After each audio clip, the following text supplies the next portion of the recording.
Sveicināti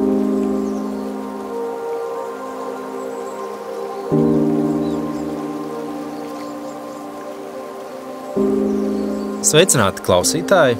Mans vārds ir Ēriks Lingabērziņš, un ikdienā es varētu teikt, es esmu turisma teorētiķis un praktiķis vienlaicīgi. Bet šoreiz nav stāsts par to, ko es nodarbojos, jo mēs esam projekta Slowdown ietvaros otrā raidieraksta tapšanas laikā vietā.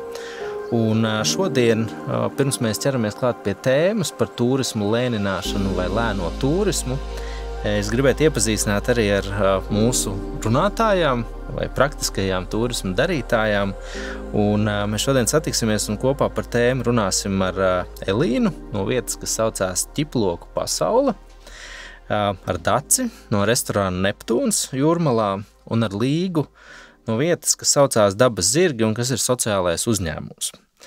Un šī dienas saruna mums ir turpinājums konferencei, kas notika pirms kāda laika, kurā mēs jau reiz risinājām ar turismu lēnināšanu vai lēno turismu saistītus jautājumus. Un šajā iepriekšējā konferencē vai diskusijā bija vairākas tēzes, kuras mēs ieguvām, atziņas, kuras mēs dzirdējām no runātājiem. Un tāds viens no vadmotīviem bija, kā tad mēs saprotam vispār, kas ir lēnais turisms, vai turisms var būt lēns, vai turismu ir nepieciešams lēnināt, un gadījumos, ja mēs to darām, kādā veidā tas maina viesa pieredzi vietā, objektos, vietās, kur mēs saņemam dažādus pakalpojumus, un vienlaikus kā tad saprast, cik tālu tad lēnināt, cik tālu ir nepieciešams turismu mainīt tā, lai tas turists varētu izbaudīt pēc iespējas labāk galamērķi vai to, ko mēs piedāvājam. Vienlaikus mēs saskārāmies arī ar tādu interesantu tēzi, ka reizēm tās unikālās lietas, kuras mums Latvijā reģionos dažādās vietās ir, ka varbūt nevienmēr mēs gribētu tās rādīt turistiem. Piemēram, stāsts par sēņošanu. Liekas, tas varētu būt visizcilākais Latvijas turisma produkts, kā ar vietējo iedzīvotāju pavadībā doties sēņot, bet kurš gan būs tas, kurš dalīsies ar savām sēņu vietām. Līdzīgi vēl ar citām tēzēm, cik tālu mēs gribam to mūsu unikālo piedāvājumu vispār piedāvāt un rādīt turistiem. Bet sāksim ar jums, un man gribētos vaicāt, dzirdot vārdu savienojumu lēnais turisms, kas jums nāk prātā un kā jūs redzat lēno turismu? Jā, varbūt sākšu es. Labvakar. Lēnais turisms manā izpratnē ir vairāk, ilgāk pavadīts laiks konkrētajā vietā, izbaudot maksimāli visus iespējamos piedāvājumus, kas ir apkārt, neskrienot no vietas A uz vietu B lielā tempā, bet lēnā garā baudīt to, kas ir apkārt. Es varu arī piekrist, ka pie mums Ķiploku pasaulē tas ir tieši tāpat, ka ideālais apmeklētājs ir tas, kurš ir izvēlējies šo dienu pavadīt mūsu novadā, kas būtu Olainas novads, un tad viņš atbrauc pie mums, uzklausa visu, ko mēs šeit daram, izstaigā, izgaršo, nogaršo, apjautājās, un tad tālāk arī skatās, kas vēl tur ir uz vietas, nevis brauc jau tālāk uz Lietuvas robežu vai uz Igauniju vai uz to pašu mūsu mīļo Rīgu, bet varbūt paskatās, kādas šeit ir vēl pastaigu takas vai purva takas vai kādi vēl muzeji, un tad ir tāda pilna garšas buķete ar to vienu mazo pilsētiņu, kas ir Olaina, bet tu saproti visu no visiem spektriem, kas tur vēl ir redzams. Man droši vien tā caur joku, protams, liekas, ka lēnais turisms ir tanī brīdī, kad turistu autobuss ir atbraucis turistiem pakaļ uz saimniecību, viņus nevar dabūt prom. Un tad ir skaidrs, ka iestājas tā lēnā turisma brīdis, jo tas laiks, jo viņi pavadījuši, vai tās ir 4, 6 vai 8 plānotās stundas, ir pavadīts tik kvalitatīvi un tik interesanti, ka viņi negrib braukt projām. Viņi saka, cik žēl, ka autobuss ir atbraucis, un tam ir dažādas jau tehnikas izstrādātas, kā turistus dabūt prom. Un tas, man liekas, ir tas rādītājs, ka lēnais turisms strādā pilnā apjomā, jo tu viņus nevar dabūt prom no saimniecības. Jā. Bet man ļoti patīk tēze par nevarēt dabūt prom, un vienlaikus, mēs zinām, mēs visi saskaramies turismā ar tēmu, ka ceļojuma organizētāji saliek programmas maršrutus, kur mums ir paredzēts ārkārtīgi īss laiks, bet kā laust to plānošanu, kā pārliecināt to ceļojumu plānotāju, ka pieliekam vēl 10-15 minūtes klāt, 2 stundas pieliekam klāt, un tad jūs dabūsiet to īsto, ko mēs varam piedāvāt. Jums ir izdevies atrast veidu, kā pagarināt to uzturēšanos? Tā noteikti ir saruna ar sevišķi ar turisma aģentūrām, kas veda ārvalstniekus, un tie ir stāstīšana. Tie ir pieredzes stāsti, kur tu stāsti, kā bija, kā mēs izmainījām, kāds bija tas sasniedzamais rezultāts, un tad, kad tu pagarini laiku. Un cilvēkiem arī vienkārši, ja tā ir laba vieta, viņiem patīk vienkārši sēdēt un nedarīt neko un sarunāties. Arī tam ir jāieplāno laiks, jo nereti plānojot turismu, mēs plānojam aktivitātes, bet mēs neieplānojam laiku, tā nosacītajai nekā nedarīšanai. Bet nekā nedarīšana ir viena ļoti, ļoti svarīgām sastāvdaļām, lai cilvēks izbaudītu vietu. Un tāpēc daudzi no mums, mēs taču zinām, brauc uz ārzemēm padzert kafiju kādā īpašā vietā, vienkārši nedarīt neko, dzert kafiju. Tā ir daļa no turisma baudīšanas procesa. Manuprāt, arī jānotiek maiņai ir turistu prātos, pašu prātos, jo viņiem pašiem ir jāsaprot, ka viņi vēlas pavadīt ilgāku laiku vienā vietā, nevis visu laiku skriet, būt kustībā, bet vairāk redzēt, kas notiek apkārt. Un tam jānāk arī tā kā no pieprasījuma puses, nevis tikai no aģentūra uzspiestās piedāvājuma puses, bet arī no gala patērētāja, no turistu puses. Jā, es arī piekritīšu dāmām, un varbūt tāds labs risinājums būtu, kad tūroperatori gatavo šīs tūres, uztaisīt 2 programmas. Ir tie, kas grib tā kā skriet un maksimāli daudz iespiest vienā dienā, vai arī var pieteikties uz to baudītāju tūri. Mēs apskatīsim tikai pāris vietiņas, ļoti nesteidzīgi, bet ļoti padziļināti. Varbūt tad tas arī patērētājs atradīs vairāk, kurai grupai viņš pieder labāk, ātrajiem, steidzīgajiem vai tieši tiem lēnajiem baudītājiem. Varbūt vienkārši jājautā viņiem, ko viņi grib. Bet jūs sākāt sarunu un mazliet tā sasegmentējāt turistus, ieliekot grupu turistus ātrajos, bet tad jautājums, kāds tad ir tas lēnais turists? Vai grupu turists var būt lēnais turists, un vai visi individuālie turisti vienmēr ir tie, kuriem ir tas laiks ieplānots? Vai mēs varam nodalīt, ka tikai tāda organizēta ceļojuma ir tie, kuros ir vislielākais sarežģījums nodrošināt ilgāku uzturēšanos vietā? Es domāju, ka tas ir ļoti dažādi. Piemēram, grupā tev ir uzspiesta programma, kur tev ir jādodās līdzi, un tu īpaši neesi izvēles priekšā, ko darīt un cik ilgi darīt. Savukārt privātais turists, ka viņš izplāno, viņš ir brīvāks savā programmā, viņš var atbraukt uz 1 dienu. Mums bieži vien Neptūnā ir kempingā tā, ka atbrauc uz 1 dienu un paliek vēl vienu un vēl vienu, un es skatos pēc 2 nedēļām viņi joprojām pie mums, tā kā tas ir tas lēnais turisms, ka viņi saprot, forši te daudz ko darīt apkārt un palikšu vēl un vēl, tā kā jā, tie ir tās 2 dažādas grupas. Un jautājums, protams, arī, kā mēs skatāmies, vai tas ir vienas saimniecības ietvaros, jo, protams, tev arī kā saimniecībai arī ir citi darbi ieplānoti, jo reizēm jau tas turists, viņš ar prieku sēdēt visu dienu ar tevi sarunātos, bet tev jau brauc, piemēram, nākamā grupa, un tad ir tā ļoti, tā ir tā smalkā nianse, kur ir tā robeža, kas ir arī, tomēr man ir arī jāpelna, un uzņēmē darbība jau nav tikai par baudīšanu kopā ar klientu, bet arī par peļņas gūšanu. Un tad, jā, tās ir tās robežas, kuras ar laiku tu pats mācies, jo īstenībā ir ļoti grūti, ja tev ir atnāk turists, vai tas ir individuāls, vai tā ir grupa, un reizēm tā grupas, viņas ir gatavas pastiept to laiku kaut kādā mistiskā veidā, viņi paliek 2 stundas ilgāk, bet tas nozīmē, ka es vēl 2 stundas ilgāk mazgāšu trauks vakarā vai darīšu citas lietas. Un tad ir tā ļoti, tas ir tā rakal tāda saruna starp klientu un uzņēmēju šajā gadījumā, kur ir tā robeža, kur mēs noliekam. Jā, bet tas sapnis jau, protams, ir, ka cilvēkam netik daudz stundās tas ir mērams, bet tā ir iekšēja sajūta, ka es šeit biju gaidīts, ka man ļāva izbaudīt, ka un man liekas vēl viena tāds, cik es pati esmu arī lēnais baudītājs, un tāpēc es pasaulē ļoti daudz ceļoju, un es arvien vairāk meklēju vietas, kuras apstājas un iestrēgst uz laiku un izbaudu šo procesu, un es saprotu, ka es vairāk meklēju nevis lēnumu, bet sajūtu, ka es esmu svarīgs. Ka tas pakalpojums, kas man tiek sniegts, ir individuāli tieši man, un tā ir tā lēnā sajūta, tā baudīšana. Ja es aizēju, un man ir sajūta, ka tas ir visiem vienāds, tad kur tad ir tas lēnums? Tad es saņemu savu pakalpojumu un ātri aizdodos projām. Un es esmu viens no daudziem tūkstošiem ātrās ēdināšanas restorānā, bet es to vairs nemeklēju arī. Jā, tas laikam ir briedums, zināms, kad tu esi daudz ko redzējis, tad tu sāc baudīt.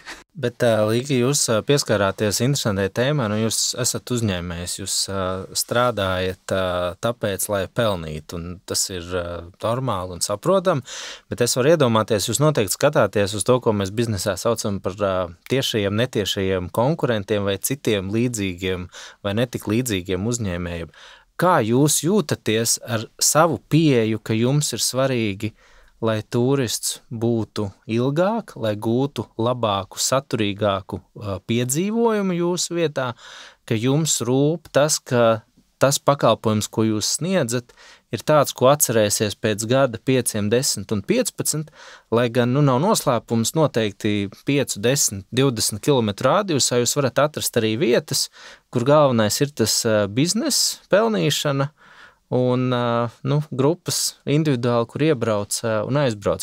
Vai ir ar sevi bijis tas dialogs, kāpēc man ir svarīgi to darīt atbildīgi, ilgtspējīgi un veicināt to ilgāko vai lēnāko piedzīvošanu vietās?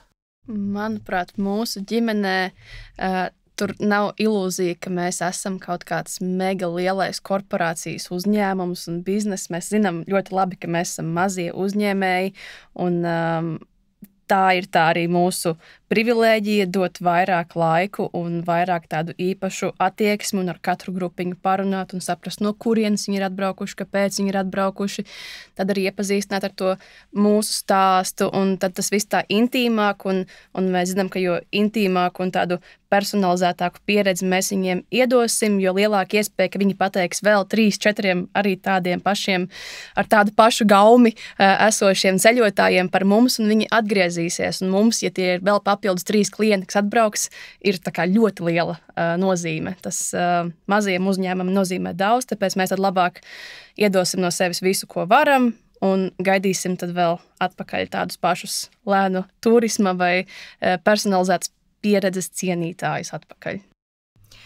Es ātri piebildīšu, ka tā ir tā kā vairāk pārliecība no pirmās dienas, tas nav tā speciāli izstrādāts koncepts, tā vienkārši pārliecība, kā jāstrādā.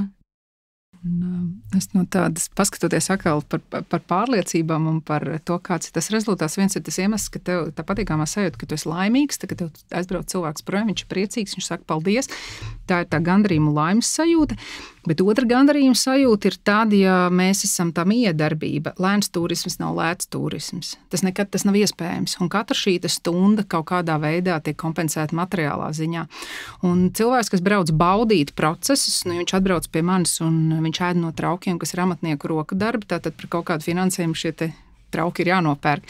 Šīs te vietējais ēdiens, kas tiek gatavots no vietējiem izēvielām, tas nozīmē, ka tur jābrauc uz katru saimniecību, viņš ir jāapņem vai saimniecībai ir jāpiegādā, un tas visu to, protams, tas sadārdzina. Un tas nozīmē, ka klients, tas jau ir diezgan specifisks un nereti, tam ir jābūt maksātspējīgam klientam, kurš spēj nopirkt šo te pakalpojumu, kas ir lēns turisms. Ir kaut kādas lietas, ko mēs varam darīt, tādā vidējā cenā, tās ir ekskursijas un tās lietas, bet ja mēs gribam baudīt, piemēram, ēdienu lēnām ar dzērieniem vietējiem, tad tas jau ir atkal, un es nekautrējos, un es saprotu, ka mans gandrījums ir arī tenī brīdī, kad arī bankas kontā ierapo šī te naudiņu, un saprotu, mēs apusē esam apmierināti. Svarīgi, lai patērētājiem liekas, ka viņš maksā taisnīgu cenu par taisnīgu kvalitatīvu pakalpojumu. Tad abas puses ir apmierinātas.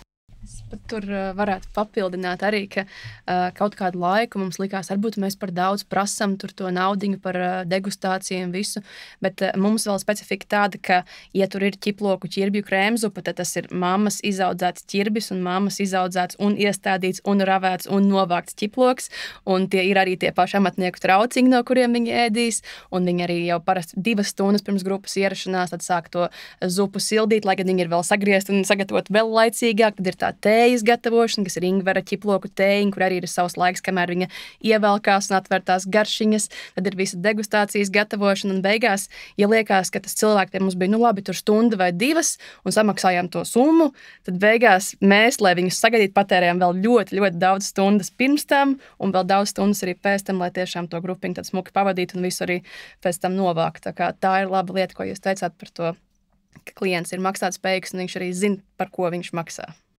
Labi, bet nav noslēpums, ka katra turisma vieta atrodas kādā ģeogrāfiskā vietā, un mums turismā ir pieņemts, ka par šīs te vietas atpazīstamību un turistu piesaisti vietai rūpējās vai no attiecīgā pašvaldība vai plānošanas reģions vai valsts mērogā kopumā Latvijas Investīcija attīstības aģentūra, kur tad veido turisma tēlu, kāda mēs izskatāmies un kā mēs sevi pozicionējam ārvalstu viesiem.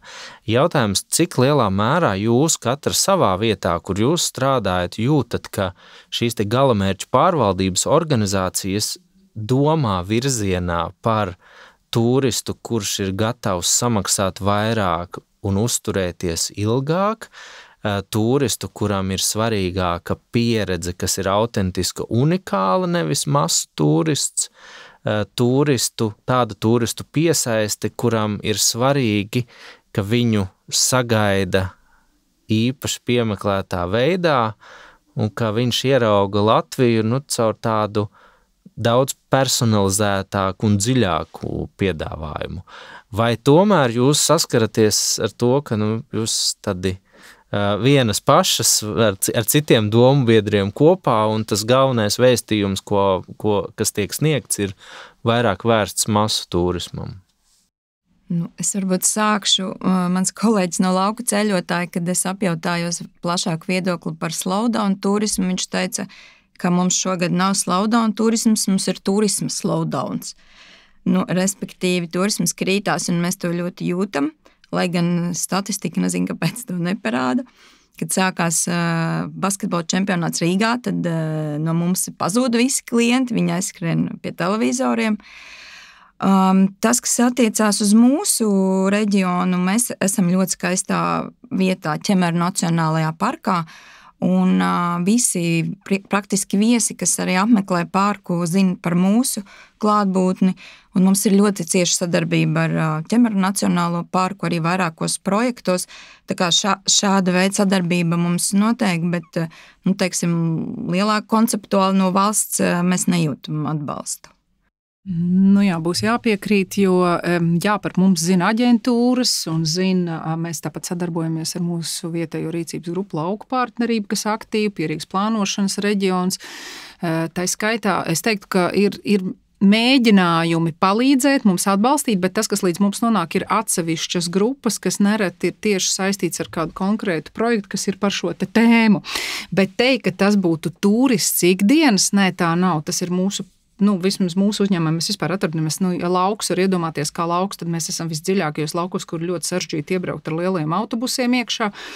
Un turistam vispār pie mums ir sarežģīti nonākt, jo viņš nevar garām braucot nonākt. Viņam ir speciāli jābrauc un ilgi jābrauc pa lauku ceļiem, un attiecīgi sanāk, ka cik mēs paši izdarām, cik mēs aktīvi esam dažādās organizācijās, tik arī liels ir tas rezultāts. Piemēram, tāpat Exit Rīga, kas arī par to, ka mēs mēģinām Rīgai paņemt to klientu vest ārā, arī ir par to, cik tu pats aktīvi iesaisties dažādās projektu norisēs, tik arī ir tas rezultāts. Bet tā, ka tu sēdēs un gaidīs un turists nāks, tāds nestrādā.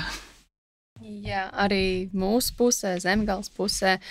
Protams, tā kā var teikt paldies arī pa mums tur Jelgavas tam turisma centram, un viņi tiešām arī iekļauj mūs tajā piedāvājumā, bet var arī saprast viņu pusi, ka viņi arī grib savam turistam parādīt maksimāli daudz, kas mums šeit ir, un tad beigās mēs esam tā kā tā viena daļiņa no visa tā, kas ir Zemgales pusē, bet es piekritīšu damam, ka pārsvarā jau visi turisti un visas grupas un sadarbības ar turisma aģentūrām ir tas, ko paši saimnieki ir darījuši un dibinājuši tās attiecības, un vairāk ir tomēr pašam jācīnās un jāpiesaist tas klients, nevis jāgaida kāds cits, kā atvedīs viņus pie tevis.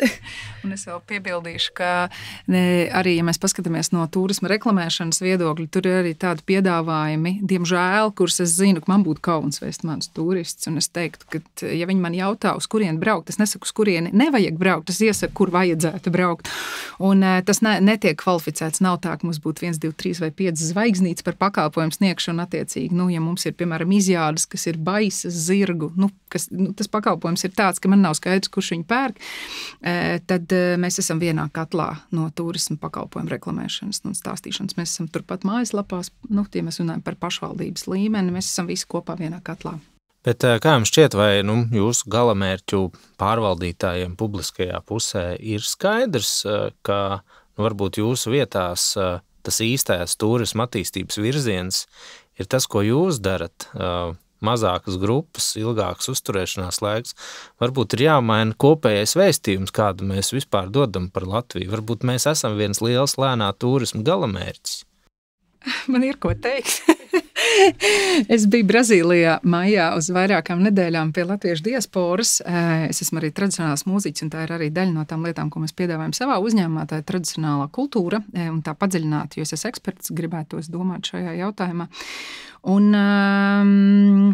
man gribētos, lai tas ir tas kopīgais vēstījums, ka mēs pārdodam nevis vienu konkrētu lietu, bet mēs turismu tirgojam kā kompleksu pakalpojumu. Jo, ja mēs paskatāmies, mēs nevaram konkurēt ne ar dabu, mēs nevaram konkurēt ar specifisku kaut kādu ļoti īpašu ēdienu, nezinu, ar vidusjūras diētu, ko visu pasauli zina. Mums ir tikai kaut kas ļoti īpašs, un galvenais ir personiska pieeja un personisks draugs, personisks ēdiens no personiska dārza saimnieks, kas ir turpat visu laiku līdzās. Šie te īpaši personīgie stāsti un turismu, kas atbrauc un viņi meklē tieši šo, sevišķi pasaules turists, kas ir redzējis visu, viņš grib redzēt, kā mēs šeit dzīvojam, viņš grib redzēt īstenību un patiesumu, un viņš meklē patiesumu arī tajā, ko tu dari. Tikko tu drusku sāc melot, tas vairs nav par slovu, tas ir par, tad uz lielveikalu un pēc lietas, vai ne?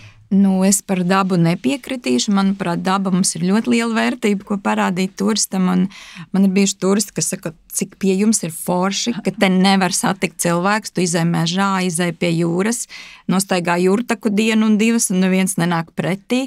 Es domāju, ka daba ir milzīga vērtība, ko mums piedāvāt. Protams, mēs negribētu, ka šeit sākās Camino ceļš, kur tūkstoši nāks, ja, bet tā ir liela vērtība mums apkārt.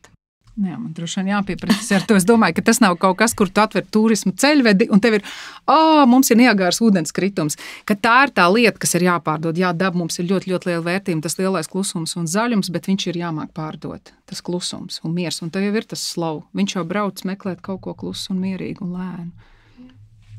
Es piekrītu, un manuprāt, arī tāda platforma kā Exit Riga, viņa ir izcila platforma, bet ja man personīgi nebūtu atsūtīta tā aplikācija, kur jūs esat pievietoti, un tad es paskatījos, kas tur vēl ir. Es tāpat kā jebkurš cits turists, kas atbraucis, kurš būtu pat gatavs apskatīt, viņš vienkārši nezina par tās burvīgās platformas eksistenci. Un tad varbūt tā ir tā vēl viena lieta, kas jārisina, kā tad cilvēkiem uzzināt par tām iespējām, jo viņas, ieiet vienkārši Instagramā vai Facebookā un atrast tur tādu ķiploku pasauli vai mūsu alzdrīto vai jūsu zirgus vai Neptūnu. Tur ir tik daudz informācijas, ka tas ir gan arī vai nereāli. Tāpēc reizēm arī tu tā apjūts, kā tad nodot to savu vietu cilvēkam, kā viņš tev var atrast, ja vien tā nav tikai tā turisma aģentūra, ar kuru tev ir gadiem ilga tā sadraudzība. Tad tur ir vēl viena lieta. Es gribētu, lai to Exit Rigu zina visi, bet gandrīz jebkurš, kuram es apjautāšos no saviem draugiem, viņi pat nezin, ka ir tāda aplikācija. Es tikko arī uzzināju, ka ir tāda Exit Riga, es nezināju. Jā, labi, mēs pirms kādu laiku, man atsaucoties arī uz šo Slowdown projekta konferenci, kas Rīgā notika, konferences ietvaros mums viesojās arī partneri no Rumānijas, kur arī viņi ir iesaistīti projektā tāpat ar turismu lēnināšanu un lēnā turismu produktiem, un jūs bijāt dažas no tām vietām, kur mēs mūsu rumāņu partnerus vedām, lai parādītu, ko tad un kā mēs Latvijā šeit darām, ko mēs esam izdarījuši. Jāsaka, mēs pēc tam dzirdējām daudz kopumā ļoti pozitīvus komentārus par to, kā mēs tomēr pārvaldam turismu, kā mēs veidojam turismu piedāvājumu Latvijā, bet man tāds jautājums jums, zinot, ka pie jums brauca eksperti ārvalstu, ne gluži revidenti, bet eksperti. Kā jūs jutāties, cik droši un pārliecināt par to, ko jūs darat, ka to ir vērts rādīt kā labo piemēru, vai jūs prātāt lepoties ar sevi? Es nezināju, ka viņi ir eksperti, tāpēc viss bija tā kā parasti.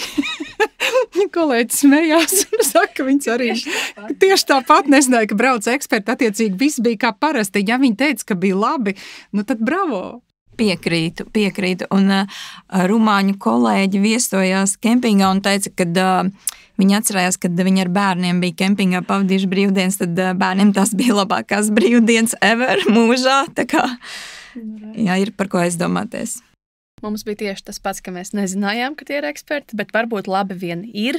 Un pat, ja mēs zinātu, es nezinu, ko mēs būtu darījuši citādāk, varbūt mēs būtu uzvilkuši skaistākas drēbes, es nezinu, bet visādi citādi. Tā kā tas, kas mēs esam un tas, kas mums tur ir, to mēs nevaram izmainīt, mēs to nevaram ne pastāstīt citādāk, ne arī parādīt citādāk. Tāpēc, ja tas, ko viņi nolasīja, viņiem patika un rezonēja, tad tā tam arī bija jābūt. Viena no tēzēm, ko mēs konferencē pārunājām, bija par to, ka šie lēnā turismu uzņēmumiem kaut kurā mirklī iestājās tāda diezgan liela dilemma, ko darīt tālāk. Audzēt uzņēmumu, kas varētu novest pie tā, ka uzņēmums vairāk pietuvojās tādam plašāka patēriņa vietai, kur neapšaubāmi katra no jums ir ārkārtīgi iesaistīta ikdienas darbā un klātesoša arī tad, kad ir viesi, kas ļauj saglabāt to autentiskumu vietām. Cik vienkārši vai sarežģīti ir pieņemt lēmumu, iet plašumā vai palikt tur, kur ir, un iet vēl vairāk dziļumā, jo skaidrs, ka katrā no pakalpojumu sniedzējiem arī jums iekšā ir uzņēmēja gēns, jums gribās sniegt pakalpojumu, jums gribās darīt. Kā jūs atrodat to vidusceļu? Mēs, man liekas, viņu jau 10 gadus meklējam. Izteikti tā ir tāda vecāku sirdslieta, ir tā ķiploka audzēšana un grupu uzņemšana. Es kādā brīdī pievienojos vairāk ar mārketingu un tad to produkta tādu dažādošanu, un tad mēs ar vīru turpat uzbūvējam mazu atpūtas namiņu, vasarā tur ir sezonāls glampings, alus darītavai mēs reizēm uzrīkojam brančus vai kādus tematiskus koncertus vai tādas gardēža vakariņas, kur mēs izmantojam mammas veidotās mērcītes. Tad pagaidām mūsu risinājums ir mēģināt no tā paša, kas mums ir, dažādot to, kā mēs to varam pasniegt dažādām cilvēku grupām un varbūt arī veicināt, ka viņi atgriežas pie mums citu iemeslu dēļ. Ja vienreiz viņš bija uz ķiploku degustāciju, tad nākamreiz viņš atbrauks uz mūsu namiņu nakšņot, tad nākamreiz viņš būs uz branču. Bet, lai augtu un ņemtu vairāk grupas un varbūt vairākas grupas paralēli, tad tā tiešām ir tā investīcija, kur ja mēs šobrīd ejam uz to slow turismu, tad ar katru lēnāk, bet kvalitatīvāk, tur, protams, ir arī lēnāk aug tas finansiālais ieguvums, un tad ir tā dilemma, ka tu īsti nevari tagad atļauties uzbūvēt vēl vienu degustāciju zāli un noalgot vēl vienu cilvēku. Tad, man liekas, es pati nevaru nonākt pie risinājuma šeit, ko es stāstu, bet tā ir tā mūžīgā dilemma mums. Jā, es piekritīšu kolēģiem par produktu dažādošanu. Mēs arī beidzās sezona, un tad mēs sākam organizēt koncertus, bērnu rītus, par brančiem domājam. Tā kā ir jādažādo un ir jādomā par to vietējo patērētāju, lai viņš atgriežas vēl un varbūt biežāk atpakaļ. Un tā augšana savukārt mums ierobežo vietu augt.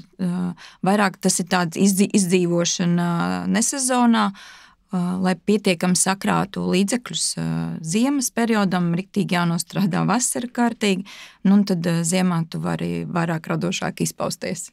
Jā, arī absolūti jāpiekrīt, ka tā ir tā tirgus segmentēšana, un mēs strādājam 3 dažādās nozarēs, un tagad ziemā mums ir arī saldēto produktu ražošanas uzņēmums, tad mēs pilnā jaudā esam tur. Un vasarā viņš nedara neko, mums ir pusgadu uzglabāšanas periods, mēs pieliekam pilnas saldētavas, un vasarā mēs daram jau citas lietas. Tā kā jā, un tu saproti, ka kas ir tā tava latiņa, 1 miljons, vairāk miljonu vai pēdus tava ģimene viena vietējā, un man pārliecība ir nemainīga. Ja viens uzņēmums var pabarot vienu ģimeni, mums ir ģimenes uzņēmums, tad tas ir tas, ko es vēlos. Es esmu laimīgs cilvēks, man vairāk arī neko nevajag. Es varu aizbraukt savā ceļojumā, es varu nopirkt to, kas man ir svarīgi, un nelikt augstāk nekā es varu, jo mēs esam mēģinājuši, un tad naktīs nevar gulēt. Jautājums, vai tā ir tas, ko es meklēju, es gribu slavu dzīvot. Jā, te vairāk stāsts par to, ka tu dari to, kas tev patīk, kas tev iepriecina katru dienu, un tu esi laimīgs, un tu tev to miljonu varbūt nemaz nevajag, jo varbūt, ja tev miljons, tu nemaz neesi tik laimīgs. Jā. Un tomēr, ja jūs uzliekat savu uzņēmēju cepuri, vai ir kāda tāda lieta, kur šobrīd trūkst laika, resursu, darba spēka, finanses, ko jums liekas, ko jūs noteikti gribētu īstenot, kas atbilstu tai jūsu filozofijai par lēno turismu, bet ko jūs atliekat jo, tas jo katrai visdrīzāk būs cits. Vai esat tur, kur visas idejas, kas ir bijušas šobrīd, ir tādā īstenošanas fāzē? Mums ir tāds sapnis par lielo nojumi, tādu, kas ir ar stikliem un koka un mūru un ķieģeļu veco. Un tāds ritīgi liela fundamentāli ļoti dārga būve. Mēs nopirkām telti 2 gadu atpakaļ, un telti mums izpostīja vētra pagājušā gada. Tās jau bija liels investīcijas ar domu, ka uz laiku, un tas sadega. Un atkal es turpat, kur tu biji, un tie ir tie brīži, kad nolaižās rokas. Un tu liekas, tiešām vienkārši parasta vētra atnāk un iznīcina tev saimniecību, jo pagājušā gadā tieši tas ar mūsu saimniecību arī notika. Bet tagad ir šīs gads, un mēs jau atkal pērkam iekārtas, un tas ir tas uzņēmēja gēns, ka tev notiek kaut kas pilnīgi ārprātīgs, un paiet pāris dienas, tu domā, labi, ko es tagad varētu darīt? Tā kā novāc visu, kas ir slikti, visu, kas ir izpostīts, sazāģē kritušos kokus, un šajā gadā jau tev ir pilna galva ar jaunām idejām. Un tas ir tas prieks, tā ir tā laime. Ja nebūtu šī te domāšana, tad jau mēs nebūtu uzņēmēji droši vien. Mūsu ģimenē, man liekas, ja varētu, tad mēs noteikti ņemt vēl lielāku darba spēku, jo šobrīd mēs nevis ņemam mazu darba spēku, mēs vienkārši neņemam darba spēku. Esam tikai mēs. Primāri saimniecībā tie ir mani vecāki, un tad es esmu ar to ko es jau uzskaitīju, tām izklaides lietām. Un ideālā gadījumā būtu, ka kāds ņemās ar to roku darbu, kas ir, piemēram, tomātu audzēšana, ravēšana, lai tad tas uzņēmējs, kas ir mūsu ģimene, var domāt par to radošo, ļauties tam lidojumam, ko mēs vēl varam izdarīt.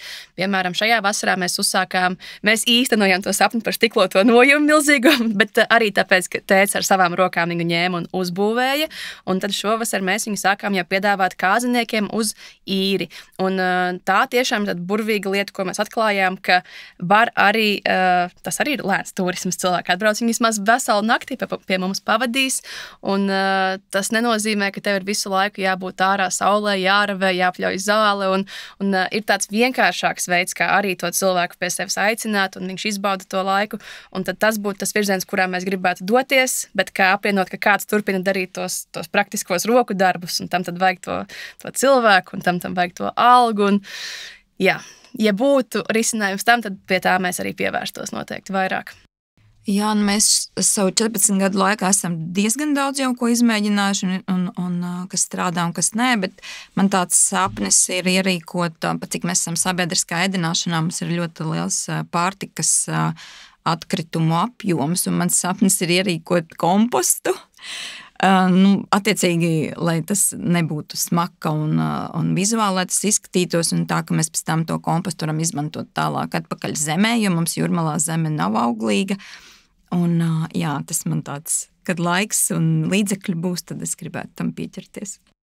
Es ceru, ka mums izdosies tikties kādā citā sarunā, kur mēs varētu parunāt par aprits ekonomiku turismā, kas arī ir kaut kādā mērā saistīta ar ilgtspēju un tā skaitā arī ar turismu lēnināšanu.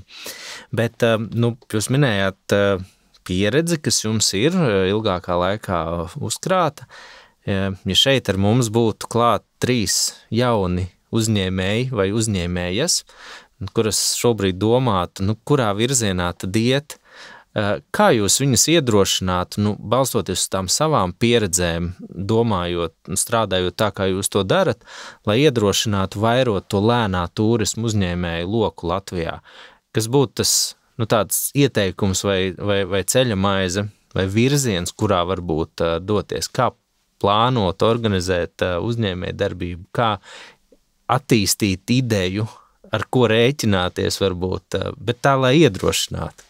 Lai iedrošinātu, tad no savas perspektīvas es uzdotu cilvēkam jautājumu, kā tu vēlies justies, kad pie tevis brauc šie viesi, jo ja mēs iesim uz to kvantitāti un varbūt arī kaut kādā ziņā, lielākas naudas pelnīšanu, bet tās būs tās negulētās naktis, ko mēs spriedām par to 1 miljonu, ja tu naktī neguli, vai tas ir tā vērts, un tās būs tās kaut kādas konstantas šaubas, vai man viss ir nopirkts, vai esmu gatava, vai es varu uzņemt pieņemt tik daudz cilvēku, vai manas ērtības atļauj, piemēram, mums tas ir lauka vidū, pat ja mēs tagad ņemsim tos vairākus autobusus dienā, bet tur labierīcības ir tik, cik ir, tā kā vai mēs esam tam gatavi. Lūk, tāpēc, ja tu izvēlies tomēr iet tajā lēnajā turismā, tad arī tu pats dzīvo lēnāk un mierīgāk un harmoniskāk, zinot, ka tev visiem pietiks, viss ir kārtībā, arī tev pietiks pēc tās grupiņas, un tā dzīve vienkārši tāda mierīgāka. Jā, tas pārbaudas jautājums, manuprāt, būtu arī uzdot, vai tu vēlies 24/7 būt nomodā un gatavs, ka tev uzdod jautājumus un atbildīgs būtu par visu, un vai tev šī ideja tik ļoti patīk, lai to varētu realizēt, un 7 dienas nedēļā būt par to atbildīgam. Jā, es arī esmu no tiem, kas uzdod vispirms 100 jautājumus un pajautāju, izskaidro, kāpēc nevajadzētu. Viņas cilvēks joprojām spītīgi saka, ka viņš grib. Tā ar daudzām lietām. Tad galvenais, man liekas, šajā te mūsu turisma vilzienā ir, cik tu esi gatavs atvērt sevi un būt personīgs. Un runāt par sevi, savu dzīvi, rādīt savu telpu un rādīt to, kāds esi tu pats, jo tādā lēnajā turismā jau lielākoties brauc pie tās vietas cilvēka, kas visu to ir radījis. Un tas ir tas stāsts, tas, kas tur ir apakšā. Cik tu esi gatavs stāstīt savu personīgo stāstu, jo man arī tagad atbrauc un prasa, kāpēc tur ir sociālais uzņēmums. Tur ir ļoti nevienkāršs stāsts apakšā, un kad tu izstāsti to un atver savu sirdi, cilvēki jau runā ar sirdīm, un to jau viņi meklē, kad viņi pie mums atbrauc. Ne jau vienkārši paēst, jo paēst jau daudz kur var, vai ne? Un ar ko tad mēs konkurēsim, ja ne ar savu labo stāstu? Ja es varu jums vaicāt, kāds ir kopējais noskaņojums jums par tādu turismu attīstību kopumā? Mēs ejam īstajā virzienā, mums viņš ir maināms, vai mēs viņu varam nomainīt? Vai nepieciešams? Zin kā, skatoties, cik mēs esam maz novada mērogā tādi lēnie turisti pakalpojums sniedzēji, vai tie, kas ir zaļi domājuši, tagad meklēja, bija projekts, kur vajadzēja zaļi domājuši uzņēmumus, un saprotot, ka mēs esam daži visā novadā milzīgajā. Un nav kur aizvest grupu, pie kā parādīt šos labos piemērus, un tā jau ir gadiem. Man neliekas, ka ir labi. Man liekas, ka mēs esam pārāk maz, un ja par to ir sākts runāt jau dažādos līmeņos, tad es esmu ārkārtīgi priecīga, ļoti, ļoti. Es esmu priecīga, ka šī tēma ir aktualizēta, jo es to sāku darīt savā uzņēmumā, tieši mums uzņēmuma 15 gadu jubileja, tūlīt būs 15 gadus atpakaļ, tad mēs kļuvām par vides aizsardzības uzņēmumu, tā skaitā, un ievērot visus šos te vides principus savā uzņēmumā, un tāpat ģimenē draudzīgu uzņēmumu principus, un tad ir tās, tā ir tāds domāšanas veids, bet tā nav normalitāte, tā nav ikdiena. Jā, mēs arī esam pirmais restorāns ar zaļo certifikātu, un jāsāk ar sevi. Jāsāk katram pašam ar sevi, ar savu mazumiņu apkārt, savā sētā, saviem kolēģiem, un es domāju, tas aizies plašumā. Mēs ceram. Mūsu saimniecībā arī ir zaļais certifikāts, un kas man likās fascinējoši, ka vecāki būvējot šo visu un audzējot, tas nebija tā, ka viņi zināja par tādu certifikātu esamību, viņi vienkārši darīja to, kā viņu prāt vajag pareizi. Ja viņiem gribās medu, paņemsim tās bišu mājas un dabūsim to medu. Un ja pasaulē beigsies ēdienas, ielaidīsim dīķī arī zivis, un ja kas mēs viņus nozvejosim, un ja elektrība paliek dārga, nekas, uzliekam tad paneļus, un ja paliek pārēdienas, uztaisam to kompostu, un ja zāle tiek nopļaut, iebērsim viņu tām zivīm, un ja zālē ir kukainīši, paņemsim pīles, un ja elektrība tāpat ražojas, bet viņi ir jātaupa, uzliekam tās zīmītes par izslēgšanu. Visu viņi salika, un beigās viņi tikai uzzināja, ka viņi reāli kvalificējas tam zaļajam certifikātam. Un tad mums tas ir no sākuma tā ideja, un tad izrādās, ka mēs esam arī kaut ko pareizi izdarījuši.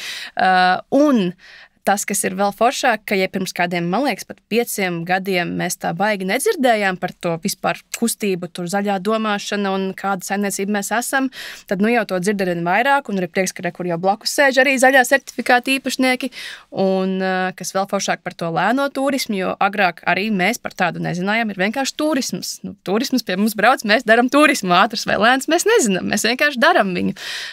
Tāpēc arī par to ir milzīgs prieks, ka tāda vispār ideja un kustība rodas, un es teiktu, ka tas jau ir pozitīvi, un mēs ejam pareizajā virzienā, jo vienkārši kaut kādas jaunas lietas, par kurām mēs uzzinām no tā, ka tā virzība jau ir atnākusi pie mums, kas ir super. Bet nav noslēpums, runājot tādā turisma akadēmiskajā terminoloģijā, ir iesaistītās puses, un ārkārtīgi svarīgi iesaistītā puse ir turists. Mēs no jums dzirdu, ka ir gatavība, ir pamats turismu lēnināšanai Latvijā, bet jūsuprāt, kas trūkst vai kas ir darāms, lai pārliecinātu turistu, to pakalpojumu pircēju radīt to pieprasījumu? Vai kādā veidā jūs redzat iespējas, ko mēs šobrīd varbūt neizmantojam, lai runātu ar turistu, ar potenciālo tas, kurš vēl nav atbraucis, viņam stāstot, skaidrojot, kādi varētu būt ieguvumi, mainot savus paradumus, vai vispār to var izdarīt? Man šābrīd pieredze, mēs šobrīd pārslēdzamies uz ārvalstu turistu. Ļoti aktīvi to daram, pārstrādāsim arī, es ceru, drīzumā mājaslapu. Mēs papildāsim, ja pirms tam mēs uz iekšzemes turistu pavatā strādājam, tad mēs secinām, ka tomēr mūsu auditorija ir ārvalsts turists, kurš ir gatavāks kā Latvijas turists, ievērojami gatavāks. Un arī viņš ir gatavs par šo pakalpojumu maksāt, jo, un kā jūs minējat, tas nevar būt lēti. Un es zinu, ka arī man reizēm Latvijas pat par sevi var skatīties. Es aizbraucu kaut ko pirkt, man liekas, cik tas ir dārgi, un es aizbraucu uz ārzemēm, maksāju 2 reizes lielāku cenu par tieši to pašu pakalpojumu, un man nav nevienas šaubas, un tad es sāku pēc sevis skatīties, ko tu tagad dari tieši, kas ir šis? Tas, laikam, ir tas par to, ka tevi savā mājā nenovērtē stāsts nevienmēr, un tāpēc mēs arī tā diezgan apzināti šobrīd pārkvalificējamies, ja mēs ejam uz ārvalstu turismu. Piekrītu kolēģiem, mums tieši tāda pati pieredze, kad vietējais ir daudz prasīgāks un vēlas par daudz zemāku cenu saņemt šo pakalpojumu. Un, diemžēl, aiziet uz veikalu, tev nevar būt pretenzijas par cenu, bet atnākot uz restorānu, tev ir pretenzijas, kāpēc tas maksā tik daudz. Tā kā jā, un mums, diemžēl, nav tāda iespēja tur pārkvalificēties. Mēs uzņemam visus viesus, un mums jārada tā iespēja visiem atnākt un paēst. Droši vien, ka ne pārkvalificēties, bet ka mēs tomēr reklamējam sevi un stāstam vairāk aģentūrām, kas ir uz ienākošo turismu, un tur mēs koncentrējam enerģiju uz to virzienu. Protams, ka brauc visi turisti, mēs visi ļoti, ļoti gaidām, bet enerģiju mēs koncentrējam uz ārvalstniekiem.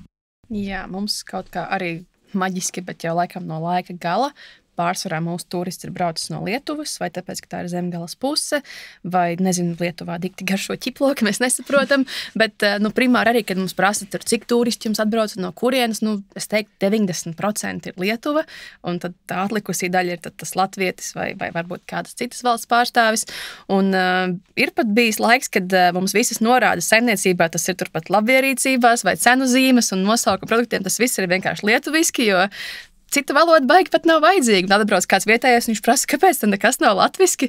Un tad mēs skaidrojam, ka tas mūsu turists šeit visbiežāk atbrauc no citas valsts.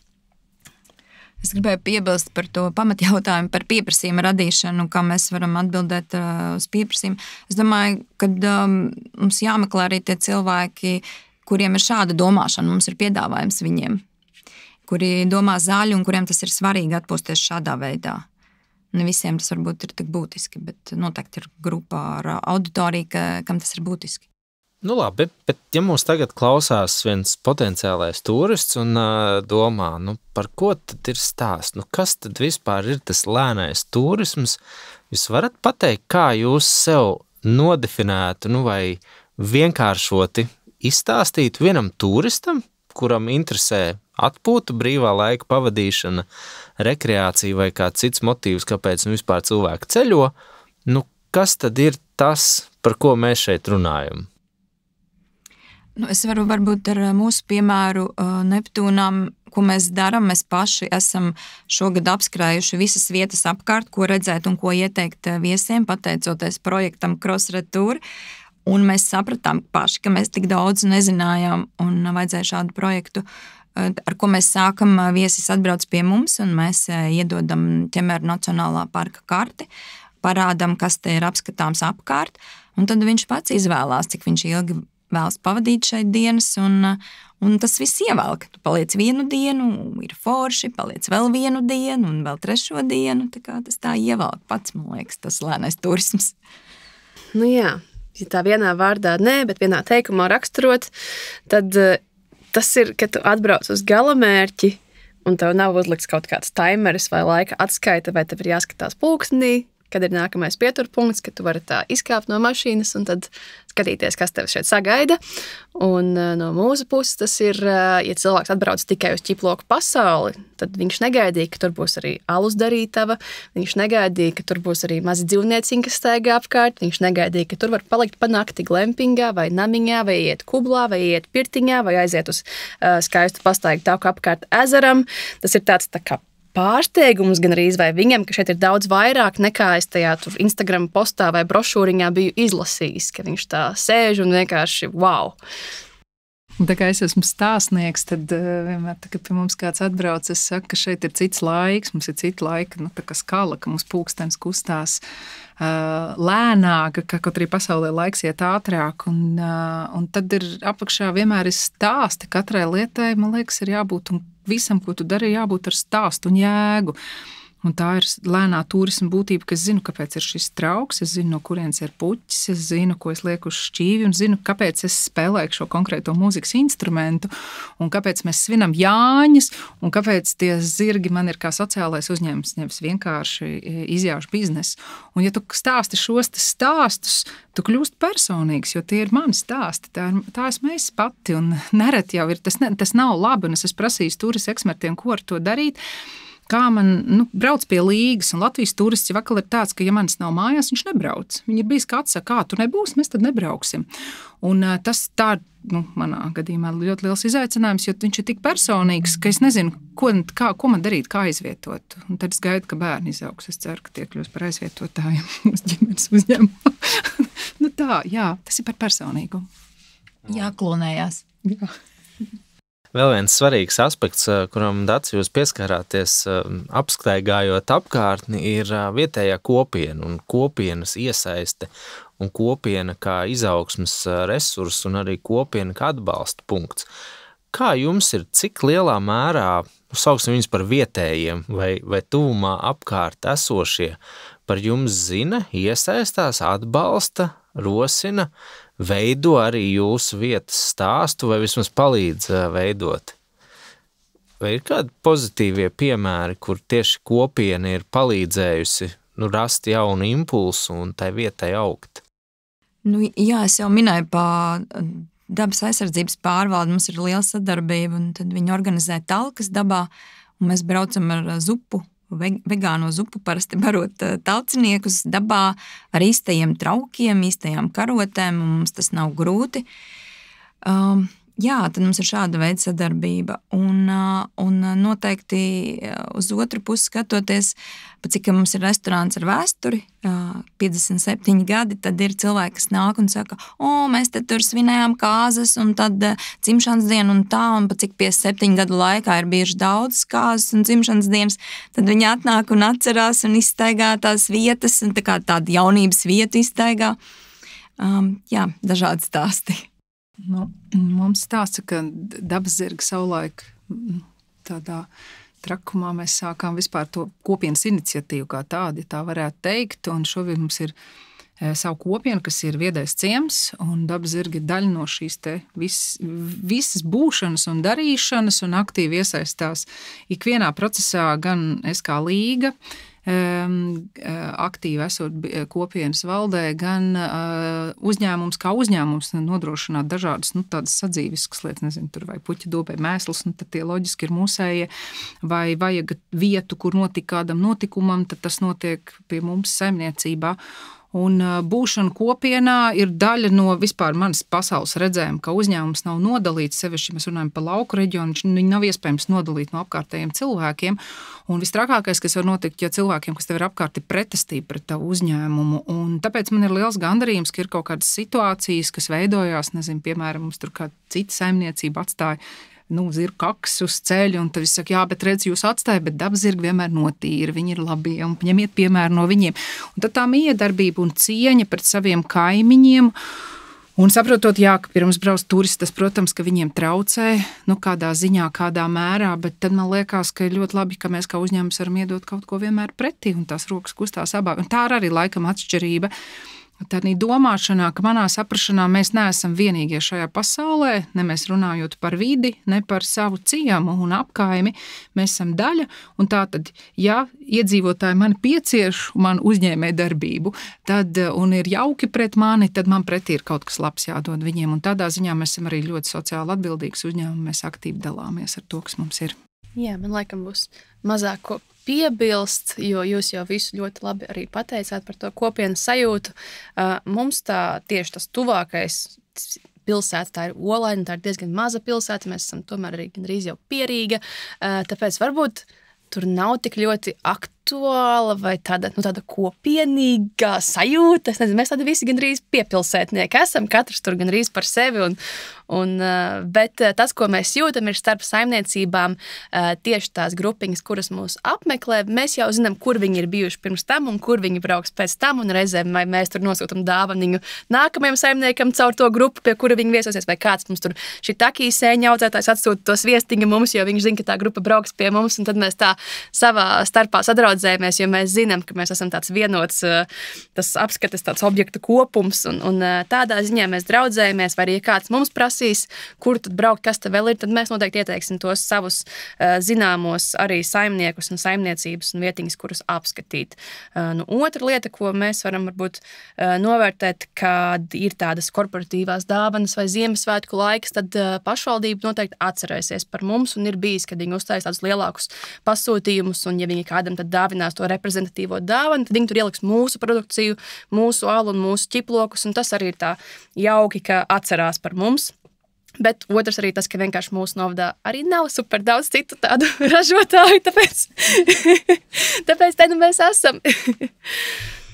Bet, Elīna, diezgan pieticīgi, jo jūs atrodaties ārkārtīgi interesantā vietā patiesībā, kur ir ar vēsturisku stāstu tā vieta.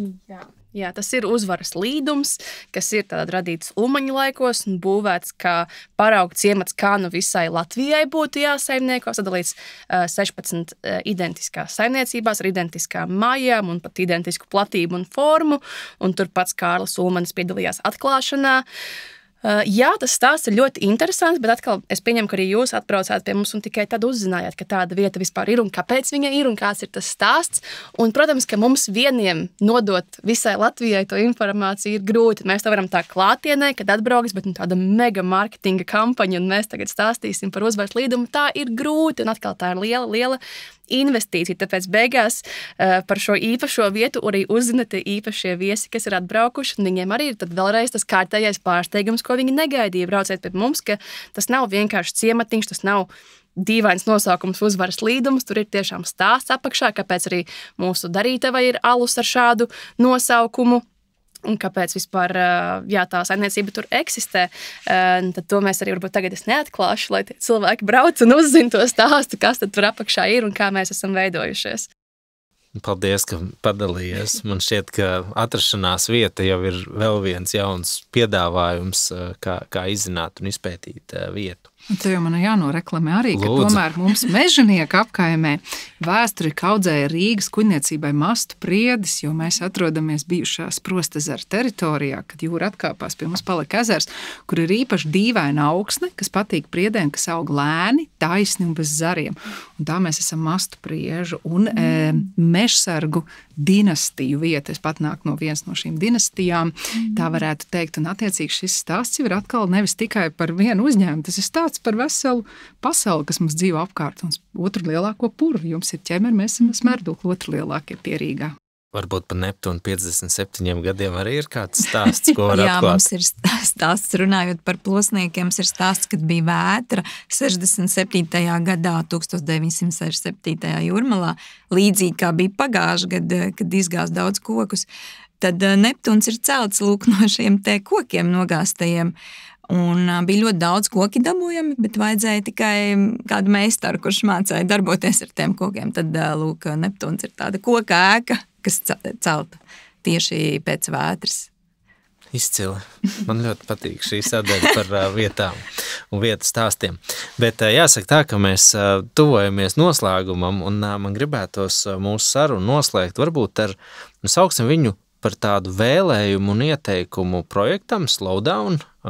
Mēs izrunājām par šī projekta mērķi, kas ir veicināt turismu lēnināšanu, lēno turismu produktu veidošanos, bet varbūt ir kāda atziņa tēze, kurai mēs nepieskārāmies, kuru jūs gribētu, lai projekta ietvaros vai vispār turismu nozarē virzītu tālāk, vai arī varbūt kāda tēze un atziņa no šodienas, no šīs sarunas, ko jūs ieteiktu paturēt katram klausītājam, kas saskarsies ar šo raidierakstu? Es gribētu novēlēt veiksmi projektam, un pat cik mēs šovakar satikāmies pirmo reizi, es arī iepazinu jaunas kolēģis, tad lai projekts iet plašumā un lai aug tā auditorija, kas uzzina un vairāk piedalās un jā, lai iet plašumā. Man savukārt, es būtu ārkārtīgi priecīgi, es varētu pie visiem kolēģiem aizbraukt ciemos. Viņi atvērt durvis un pastīties, kā viņiem tur klājas, jo viņu ir daudz, un es jūs zinu it kā teorētiski, jo es zinu, ķiploku pasaules un ik pa laikam kāds pie jums ir bijis, tad brauc pie mums vai otrādāk, bet es nekad neesmu bijusi, jo vienmēr tu strādā un vai kaut kādu motivāciju vispār uzaicinājumu aizbraukt. Un ja to varētu kādā veidā realizēt, es būtu pilnīgi laimīgi 3 dienās apskatīt visus kolēģis foršākos. Tad jānāk ir uz lauku ceļotāju asociāciju. Lauku ceļotājs organizē šādas te pasākums, izbrauciens pie kolēģiem. Līga, man liekas, labu ideju iedeva par to, ka tiešām gribās iepazīt kolēģis, jo es zinu, ka mamma ir bijusi pie jūsu zirgiem, un viņa arī bija vienkārši sajūsmā, un arī tas, ko viņa uzsver, tas stāsts, viens ir tā vieta, otrs ir tas, kā tas cilvēks to visu pasniedz un ar kādu deksmi par to stāstu, un viņa arī, man liekas, iedvesmojās no jums, un tas arī ārkārtīgi svarīgi, tā mūsu savstarpējā miedarbība, un tā ir tā otra problēma, ka tiešām pašiem jau aptrūkst tās laiks bieži vien aizbraukt. Tāpat kā tad, kad ir māju kafejnīcas dienas, kurās mēs arī piedalāmies. Es gribētu zināt, kā tie kaimiņi aizvadīja to dienu, bet fiziski nav iespējams, jo es biju aizņemta no 9 rītā līdz 9 vakarā uzņemot viesus pie sevis. Un tad, būtu forši laikam taisīt tās dienas, kad mēs braucam paši skatīties, kā tad pārējie to turismu dara un kā viņiem sokās un iedvesmoties, dalīties, mainīties pieredzē. Tā laikam ir man šodienas galvenā atziņa, ka jābrauc pie citiem skatīties arī vairāk. Jā, tas jau saskan lielā mērā arī ar tādu lēnā turisma domu gājienu, ka gan kopienai, gan apkārtnē, gan mums pašiem derētu zināt, kas ir tas, ko mēs piedāvājam, un tad caur savu pieredzi varētu arī dalīties gan ar turistiem, gan pakalpojumu organizētājiem visplašākajā veidā. Bet es teikšu paldies par šo laiku, ko mēs kopā pavadījām šajā sarunā. Es ļoti novēlu katram mūsu raidieraksta klausītājam ieplānot laiku lēnai, baudpilnai pieredzei katrā no vietām, kas šodien tika pieminētas, vai tā būtu pie Elīnas ķiploku pasaulē, vai pie Dacas Neptūnā, Jūrmalā, vai pie Līgas dabas zirgos, un arī uzzināt stāstu par to, kā dabas zirgi ir sociālais uzņēmums. Mans vārds bija Ēriks, un es ļoti interesanti pavadīju laiku un domās bija tādā fantastiskā lēnā turisma piedzīvojumā, apceļojot dažādas vietas. Un kā jau jūs minējāt, man šķiet, ka šādu vietu vēl ir ļoti daudz, un tas, ko mēs varam darīt, ir gluži vienkārši stāstīt viens otram par katru jaunu atklājumu, katru vietu, ko mēs esam ieraudzījuši, kur mēs esam bijuši, un šādā veidā palīdzēt šīm te vietām kļūt pieprasītām, tad, lai arī šiem te uzņēmējiem, kas ir uzdrīkstējušies iet varbūt reizēm sarežģītāku ceļu, būtu interesanti un patīkami strādāt. Tā kā saku jums paldies par sarunu šodien. Paldies arī tev. Paldies.